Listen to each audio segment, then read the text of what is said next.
এই খনিজ সম্পদ কোথায় থাকে? মাটির উপরে না নিচে? এই খনিজ সম্পদের ভিতর তেল আছে না? আওয়াজ একটু জোরে লাগবে। তেল আছে না? অক্টেন, পেট্রোল, ডিজেল আছে না? স্বর্ণ আছে না? হীরা আছে না? রূপা আছে না? কয়লা আছে না? গ্যাস আছে না? তাহলে এই সমস্ত খনিজ সম্পদ আজকে গিয়ে একটু ভেবে দেখবেন। আপনি যদি ভেবে দেখেন সমস্ত খনিজ সম্পদ মাটির তলে, আর আল্লাহ তাআলা ওই খনিজ সম্পদকে মুসলমান রাষ্ট্রের নিচে দান করেছেন। এই খনিজ সম্পদ কোথায় থাকে? মাটির উপরে না নিচে? এই খনিজ সম্পদের ভিতর তেল আছে না? আওয়াজ একটু জোরে লাগবে। তেল আছে না? অক্টেন, পেট্রোল, ডিজেল আছে না? স্বর্ণ আছে না? হীরা আছে না? রূপা আছে না? কয়লা আছে না? গ্যাস আছে না? তাহলে এই সমস্ত খনিজ সম্পদ আজকে গিয়ে একটু ভেবে দেখবেন। আপনি যদি ভেবে দেখেন সমস্ত খনিজ সম্পদ মাটির তলে, আর আল্লাহ তাআলা ওই খনিজ সম্পদকে মুসলমান রাষ্ট্রের নিচে দান করেছেন।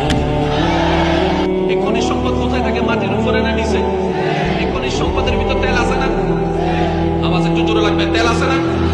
অক্টেন, পেট্রোল, ডিজেল আছে না? স্বর্ণ আছে না? হীরা আছে না? রূপা আছে না? কয়লা আছে না? গ্যাস আছে না? তাহলে এই সমস্ত খনিজ সম্পদ আজকে গিয়ে একটু ভেবে দেখবেন। আপনি যদি ভেবে দেখেন সমস্ত খনিজ সম্পদ মাটির তলে, আর আল্লাহ তাআলা ওই খনিজ সম্পদকে